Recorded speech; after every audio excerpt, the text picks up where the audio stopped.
이스라엘 역사박물관에는 6개의 촛불과 비누 3장이 있습니다. 이 6개의 촛불은 유태인들의 600만 명의 유태인, 히틀러에게 희생당한 600만 명의 유태인을 의미합니다.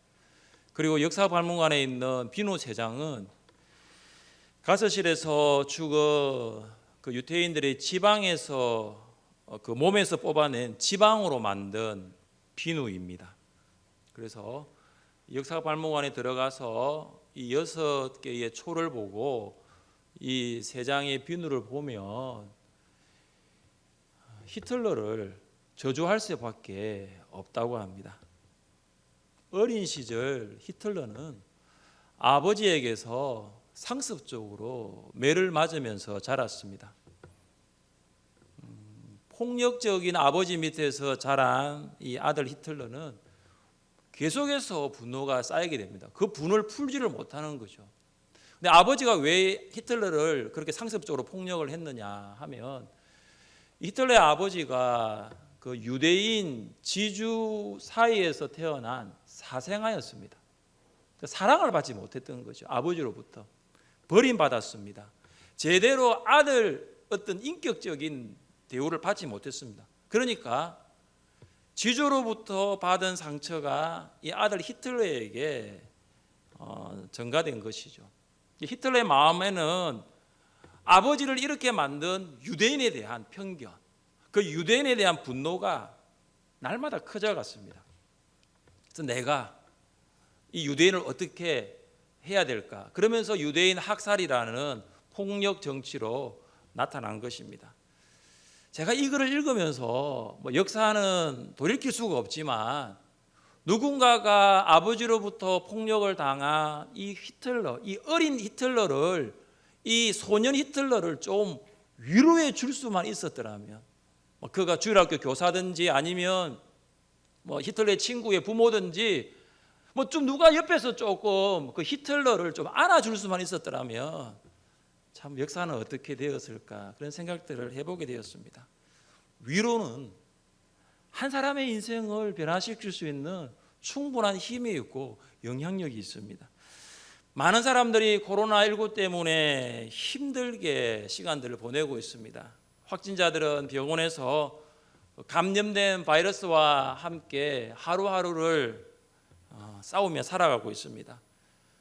제조업 종사하시는 분들 뿐만 아니라 또 소상공인들, 많은 분들이 경제적으로 어려운 시간들을 보내고 있습니다. 또한 육신적으로 연약하여서 약을 먹고 또 병원 치료를 받고는 있지만 이렇다 할 뚜렷다 할 이렇게 회복이 보이지 않아 또 기도 가운데 있기도 합니다. 사랑하는 성도 여러분, 히틀러와 같이 상처 입은 사람들, 상처 입은 성도들에게 필요한 것 무엇일까요? 코로나와 사투를 벌이고 있는 확진자들, 또 경제적으로 어려운 가운데 있는 우리 성도들에게 필요한 것이 있다면 무엇일까요? 육신적으로 회복을 위하여 치료 중에 있는 환우들을 위해서 그들에게 필요한 것이 있다면 무엇일까요? 위로입니다. 이사야 선지자에게 주신 하나님의 말씀을 들어보십시오. 너희의 하나님이 이르시되 너희는 위로하라. 내 백성을 위로하라. 이사야 40장 1절 말씀이 하나님께서 우리에게 주시는 말씀으로 받을 수 있기를 원합니다. 하나님의 백성을 위로하는 위로의 사람이 되십시오. 어떻게 하면 우리가 위로를 할 수 있을까요? 첫째, 우리는 함께 시간을 보냄으로써 위로할 수 있습니다. 한번 따라해 봅시다. 함께 시간을 보냅시다. 함께 시간을 보냅시다. 에베소 소동이 진정되자 바울은 3년의 에베소 사역을 이제 마무리합니다. 바울은 계획하였던 대로 마게도냐로 갑니다. 2절 말씀 함께 읽겠습니다. 그 지방으로 다녀가며 여러 말로 제자들에게 권하고 헬라에 이르러.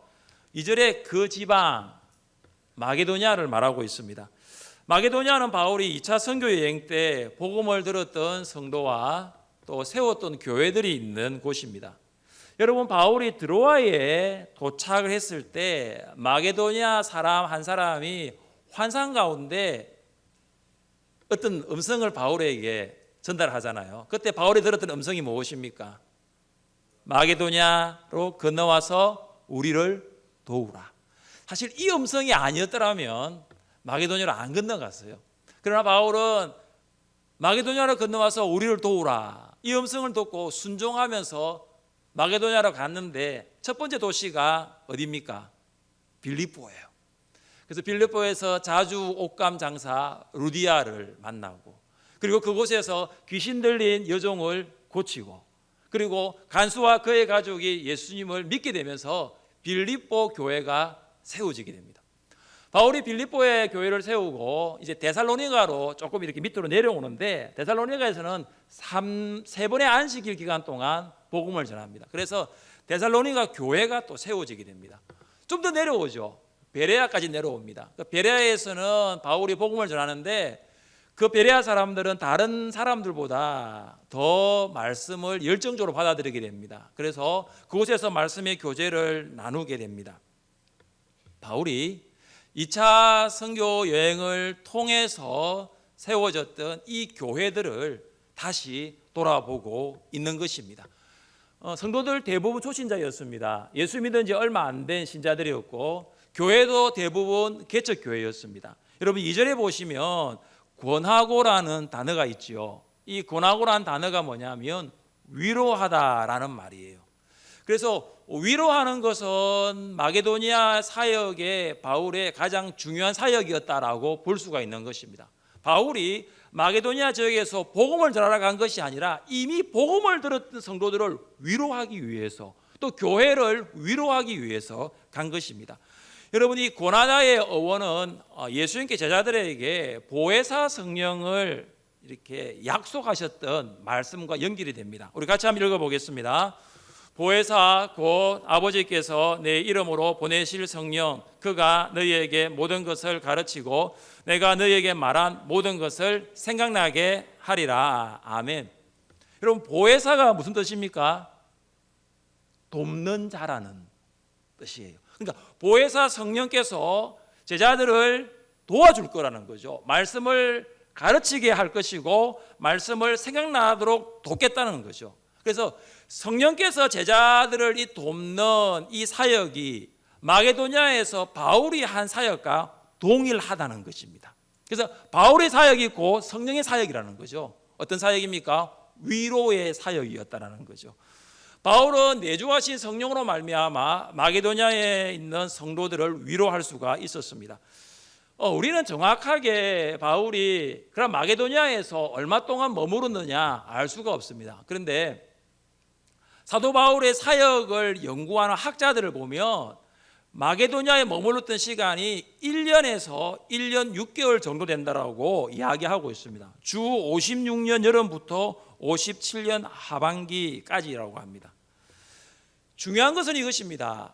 바울이 복음을 전한 성도들과 교회를 관심을 갖지 않았던 것이 아니라 그들과 함께 모여서 시간을 보냈다는 것이 굉장히 중요해요. 이 말은 뭐냐 하면은 우리가 위로를 한다고 할 때 말로만 위로로 끝나는 것이 아니라 소중한 시간을 함께 보내므로 위로를 하는 거예요. 여러분은 때로는 돈보다 시간이 더 소중할 때가 있잖아요. 그죠? 왜냐하면 시간이 너무 부족하다는 거죠. 여러분, 그러나 여러분에게도 그 소중한 그 시간이 위로가 필요한 성도들에게도 굉장히 소중한 시간이에요. 왜냐하면 그걸 알거든요. 이 사람 굉장히 바쁜데, 이 집사님이 굉장히 바쁜데 나와 함께 시간을 보낸다는 거, 위로가 필요한 사람도 이미 알고 있습니다. 바울이 마찬가지였습니다. 여러분, 바울은요 굉장히 어떤 시간들을 타이트하게 보냈습니다. 데살로니가에도 3주밖에 있지 않았어요. 굉장히 바울은요 이 시간 관리에 지혜로운 사람이었어요. 그런데 마게도냐에서 보낸 시간이 자그마치 1년 6개월이에요. 1년 6개월 동안 마게도냐 성도들을 위로하기 위하여 그 시간을 들였던 것입니다. 우리는 흔히 이런 생각을 많이 하죠. 위로할 수 있는 사람은 따로 있다라는 거예요. 그래서 대부분의 사람들은 이렇게 이야기합니다. 나는 위로가 필요한 사람입니다. 나는 위로를 받아야 됩니다. 그래서 나는 위로할 수 없고 나는 지금 위로를 받아야 된다고 생각을 합니다. 여러분, 그러나 바울이 1년 6개월 동안 마게도니아에 있을 때 바울의 상황을 잘 보십시오. 바울이 정말로 위로를 해야 되는 사람이었는지 아니면 위로를 받아야 되는 사람이었는지 우리 함께 말씀을 읽어보겠습니다. 우리가 마게도니아에 이르렀을 때에 우리 육체가 편하지 못하였고 사방으로 환난을 당하여 밖으로는 다툼이요 안으로는 두려움이었노라. 아멘. 자, 마게도니아에 이르렀을 때에 바울의 상태를 이야기하고 있습니다. 네 글자로 이야기하면 이거예요. 마음고생이에요. 마음고생. 바울이 마음고생이 많은 거예요. 육신적으로는 건강하지 않았다는 거 이야기하고 있고요. 다툼이 있었고 두려움이 있었고 사방에는 뭐가 있었느냐? 환난이 있은 거죠. 사실은 지금 바울이 마게도니아에서 위로를 받아야 되는 거예요. 근데 바울이 어떻게 했습니까? 위로했어요. 가능할까요? 과연 이게 가능할까요? 여러분, 세상적으로 보면 불가능이죠.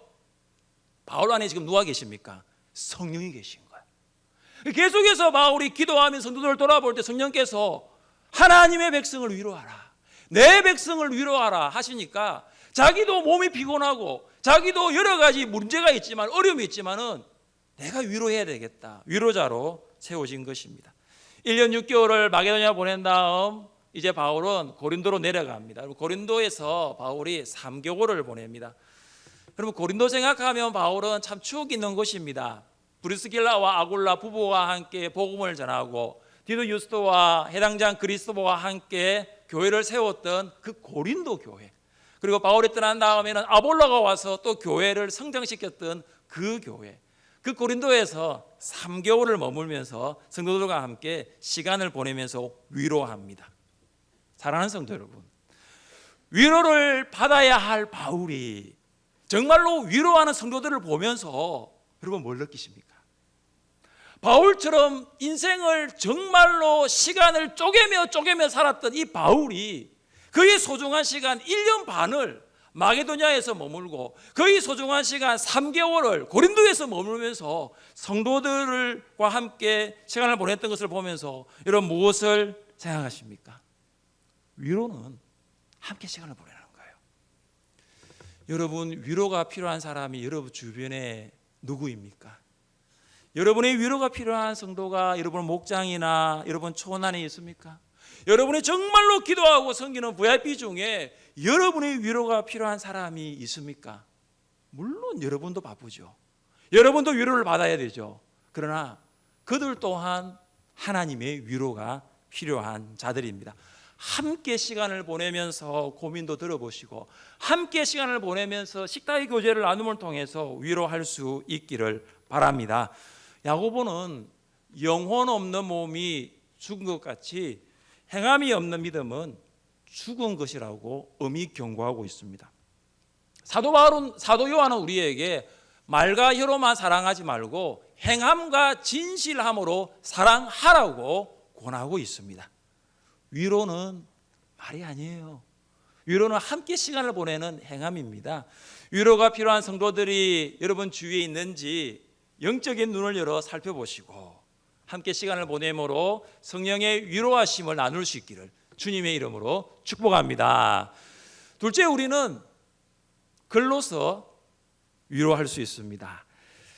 바울이 마게도니아 성도들을 위로하면서 고린도 교회 성도들에게 서신을 보냅니다. 여러분, 그 서신이 뭐냐면 고린도 후서예요. 고린도 전서와 고린도 후서는 여러분 성경을 보면 같이 붙어 있지만 보낸 연대와 장소는 다 달라요. 바울이 에베소에서 고린도 교회 성도들에게 첫 번째 보낸 서신이 고린도 전서입니다. 교회가 갈라졌다는 이야기를 듣습니다. 교회 안에 우상을 섬기는 사람이 있고 교회 안에 음행을 하는 사람이 있어서 교회가 시험 들었다는 이야기를 듣고 바울이 보낸 편지가 고린도 전서예요.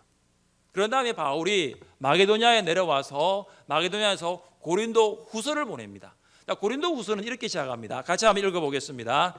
찬송하리로다. 그는 우리 주 예수 그리스도의 하나님이시요 자비의 아버지이시요 모든 위로의 하나님이시며 우리로 하여금 하나님께 받는 위로로서 모든 환난 중에 있는 자들을 능히 위로하게 하시는 이시로다. 아멘. 바울이 마게도냐에서 고린도 후서를 보냈는데 함께 읽은 이 말씀에 잘 보시면요, 뭐가 나오냐면은 바울이 여러 환난이 있었는데 그 중에 하나님의 위로를 경험했다라고 합니다. 놀랍지 않나요? 하나님의 위로를 경험했어요. 마게도냐에서 육신적으로 아프고 상황적으로 정말로 닫혀 있는데 그때 하나님의 위로를 경험한 거예요. 그러니까 하나님의 위로를 경험하니까 환난 가운데 있는 고린도 교회 성도들을 위로할 수 있는 거예요. 교회 분쟁으로 인하여 고린도 교회 성도들 정말로 어려운 시간 보냈습니다. 급기야 성도가 성도를 세상 법정에 고소하기까지 이르렀습니다. 그러니까 깊은 상처가 있는 거예요. 하나님이 바울을 위로하시고 하나님의 위로를 받은 바울이 고린도 교회 성도들에게 편지를 보낸 것입니다. 바울은 머무는 장소마다 편지를 보냅니다. 바울이 고린도로 내려오잖아요. 마게도냐에서 고린도로 내려왔을 때 고린도에서 쓴 편지가 뭐냐 하면 로마서입니다. 로마서는 성경 66권 중에 가장 신학적이면서도 가장 교리적이에요. 그래서 이 고린도에서 로마서를 적으면서 로마 교회의 성도들을 생각하면서 그들을 위로합니다. 1장부터 8장까지는 하나님의 주권적인 구원 계획을 말하고 있습니다. 그리고 9장부터 11장까지는 유대인과 이방인들이 어떻게 구원을 받을 수 있는 걸 말하고 있고 12장부터 16장까지는 구원받은 하나님의 백성이 어떻게 살아야 되는가를 로마서 16장에서 이야기하고 있습니다. 그러니까 바울은 이 로마서를 적으면서 로마에 있는 교회 성도들을 만나지는 못했지만 주님의 위로가 함께하기를 돌아봤던 거예요. 우리 같이 한 말씀을 읽어보겠습니다. 즐거워하는 자들과 함께 즐거워하고 우는 자들과 함께 울라. 여러분 이렇게 할 수 있기를 바랍니다. 즐거워하는 자들과 함께 어떻게 하라고요? 즐거워하고 우는 자들과 함께 어떻게 하라고요? 울라. 성도는 다른 사람의 마음을 공감하는 공감력이 있어야 돼요. 성도는 마치 내가 겪고 있는 것처럼 아파할 수 있는 것, 내가 정말로 겪고 있는 것처럼 좋아할 수 있는 거죠. 그래서 즐거워하는 자들과 함께 웃을 수 있고 우는 자들과 함께 눈물 흘릴 수 있는 사람이 바로 성도라는 거예요. 사랑하는 성도 여러분, 눈물을 함께 흘리는 것이 어려울까요? 아니면 함께 즐거워하고 웃는 것이 어려울까요? 잘 한번 생각해 보십시오. 부모님이 돌아가셔서 장례 중인 집사님을 위로합니다. 집사님 힘내세요. 집사님 믿음으로 주님이 주시는 은혜로 잘 견디십시오. 위로하죠. 손도 잡아주고 등도 두드려주고 그러면서 함께 그 슬픔을 당한 성도를 위로합니다. 위로의 말을 전합니다. 이것도 굉장히 어려워요. 그런데 즐거워하는 자들과 함께 즐거워하라 그랬잖아요. 같은 회사에 입사한 집사님의 남편이 우리 남편보다 먼저 승진했어요. 웃어야 되잖아요, 그죠? 즐거워해야 되잖아요. 입사 동기고요. 그런데 이 축하를 해야 되는데 축하가 잘 안 되는 거죠. 왜 그렇습니까? 우리 남편도 그 회사에 다니고 있기 때문에 잘 안 됩니다. 같은 학교에 다니는 집사님의 자녀가 우리 자녀보다 더 좋은 학교에 진학을 했어요. 즐거워하는 자들과 함께 어떻게 하라고요? 즐거워해야 되잖아요. 집사님 너무 축하해요. 제가 밥 살게요. 제가 식사 대접할게요. 이래야 되는데 어떻습니까? 집사님은 웃는데 우리 애는 왜 그렇지? 이게 잘 안 돼요, 여러분. 정말로 즐거워하는 자와 함께 즐거워하고 우는 자와 함께 우는 공동체, 이 공동체가 우리 하늘샘 교회 공동체 될 수 있기를 주님의 이름으로 축복합니다. 바울 시대에는 편지가 성도를 위로하는 도구였습니다. 요즘은 시대가 많이 바뀌었잖아요, 그죠? 요즘 편지 잘 안 쓰시는 편이죠. 다른 방법으로 많이 위로합니다. 카톡이나 문자 메시지나 아니면은 인스타나 또 페이스북 같은 경우로 위로하고 격려합니다. 근데 이런 디지털 방식도 참 중요하지만 때로는 좀 전에 우리가 사용했던 아날로그 방식도 참 사람들에게 진한 감동과 여운을 줄 때가 있습니다. 매기수 제자 훈련할 때마다 생활 숙제가 있는데 빠지지 않는 생활 숙제가 뭐냐면 배우자에게 손으로 편지 쓰는 거예요. 손으로 편지 쓰는. 어떤 남자 집사님은 훈련생은 그러시더라고요. 목사님, 저는 연애할 때도 연애 편지 써본 적이 없는데 생활 숙제니까 제가 숙제니까 하는 겁니다 하면서 쓰시더라고요. 근데 이걸 제가 이제 이렇게 숙제를 주고 끝내는 것이 아니라 인증샷을 올리는 거거든요. 사진을 찍어서 올려야 돼요. 근데 그 편지를 받는 남편으로부터 연애 때도 받지 못한 그 편지를 받는 여집사님의 마음이 뭐냐면 얼굴에서 나타나는 거죠. 너무 행복한 거예요. 그리고 어떤 여집사님은 이제 애 키우고 육아하며 가사하며 바빠서 못했는데 이런 어떤 생활 숙제를 통해서 남편에게 이 마음을 표현하니까 목사님 너무 좋았습니다. 그랬습니다. 사랑하는 성도 여러분, 바울이 고린도후서와 고린도후서를 기록하고 로마서를 성도들에게 보내어 위로하였던 것처럼 우리 또한 성도들에게 글로서 위로를 전달해 보지 않겠습니까? 때로는 말보다 글이 훨씬 더 영향력이 있습니다. 첫 마디의 말보다 몇 문장의 글이 더 위로가 됩니다. 글로서 성도들에게 하나님의 위로를 전할 수 있는 여러분 될 수 있기를 주님의 이름으로 축복합니다. 셋째는 우리는 하나님의 말씀으로 위로할 수 있습니다. 우리 한번 따라해 봅시다. 말씀으로 위로합시다. 말씀으로 위로합시다. 바울은 고린도에서 3개월을 머물고 이제 배를 타고 수리아로 들어가서 예루살렘으로 가려고 합니다. 그런데 바울이 암살 음모가 있다는 것을 듣게 됩니다. 그래서 배로 이용하지 않고 육로로 이용해서 이제 걸어서 드로아까지 갑니다. 드로아에 도착한 바울이 가장 먼저 한 일이 있습니다. 우리 함께 7절 말씀을 읽겠습니다. 그 주간의 첫날에 우리가 떡을 떼려 하여 모였더니 바울이 이튿날 떠나고자 하여 그들에게 강론할새 말을 밤중까지 계속하매. 아멘. 바울이 드로아에 도착해서 가장 먼저 한 일은 뭐냐면 드로아 성도들과 주일 예배를 드린 거예요. 근데 주일 예배 시간이 낮이 아니라 밤이었습니다. 왜 낮이 아니고 밤이었을까? 초대 교회의 70% 이상의 성도가 노예였다는 통계가 있어요. 여러분, 노예 주인이 노예를 주일에도 일을 시키면 노예가 일을 할 수밖에 없어요. 그러니까 밭일, 집안일 다 하고 지금 밤에 모인 거예요. 드로아 교회 주일 예배가 저녁 예배였죠. 밤 예배였어요. 바울이 주일 예배 시간에 두 가지를 합니다. 하나는 설교와 두 번째는 성찬식이에요. 예배 장소가 어떤 곳이냐? 많은 사람을 수용할 수 있는 성전이나 회당이 아니라 다락방이었습니다. 드로아 성도 중에 한 사람이 자신의 집에 있는 다락방을 예배 장소로 제공한 것 같습니다. 제가 안 가봐서 모르겠지만 장소가 협소했을 것 같아요. 아마 우리 본당으로 치면 2층보다는 저기 3층이 아마 다락방이 되지 않을까 싶어요. 3층.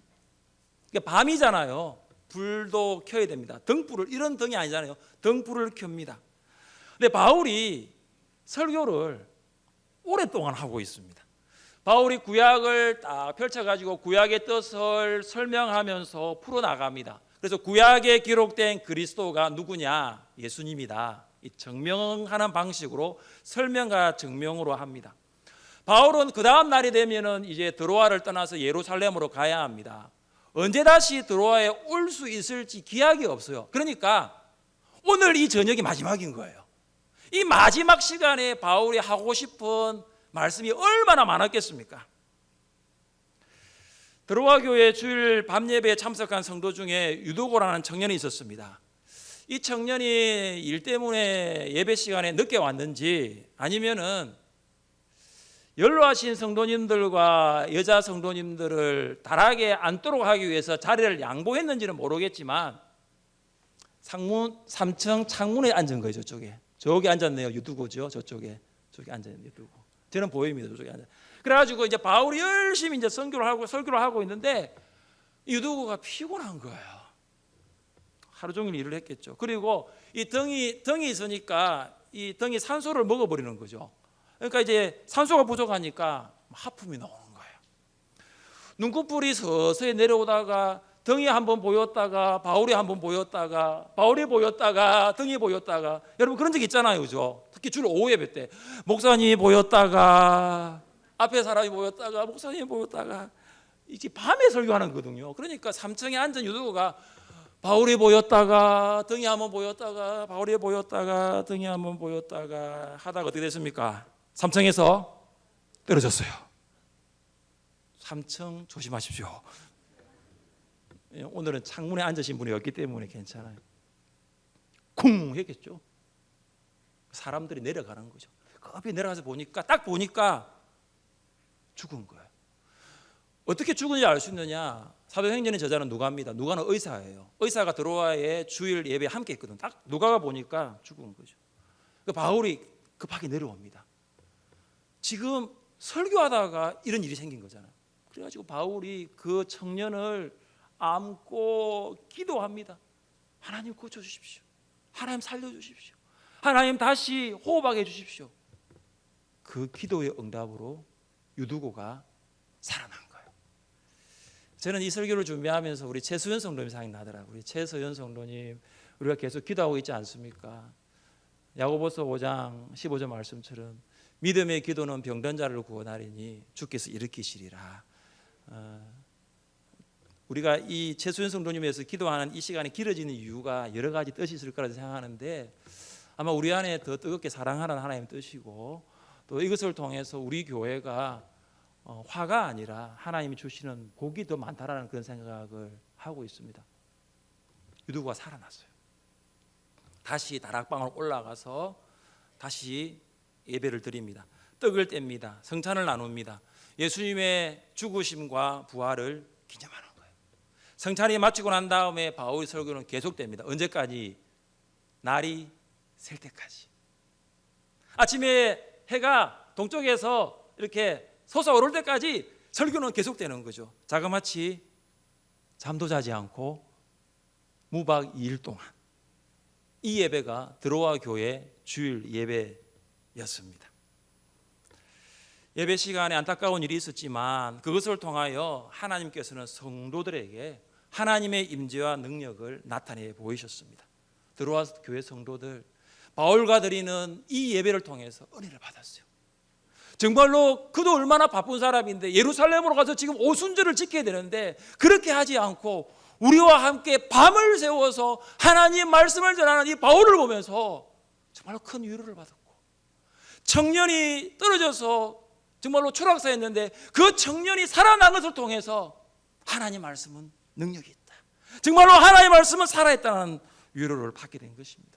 사랑하는 성도 여러분, 드로아 교회 성도들이 말씀으로 위로를 받은 것처럼 우리 모든 성도님들도 말씀으로 위로받을 수 있기를 바랍니다. 코로나19로 인하여 우리는 한 번도 경험해보지 못한 일들을 경험하고 있어요. WHO 세계보건기구 사무총장도 100년에 한 번 나타날까 말까 하는 이 큰 어려움이 지금 지구촌에 있다고 이야기합니다. 아마 앞으로 우리가 살아가는 날 동안 모르겠습니다. 이런 일은 나타나지 않아야 되겠지만 지금이 가장 힘든 순간이에요. 그래서 어떻게 하든지 간에 예수님 안 믿는 사람도 마찬가지고 예수님 믿는 사람도 이겨보려고 애를 쓰고 있어요.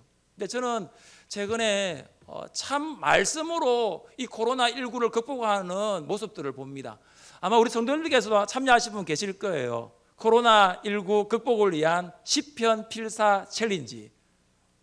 갑자기 카톡에 뜨신 분 계시죠? 이건 뭐야 하면서 저도 그랬어요.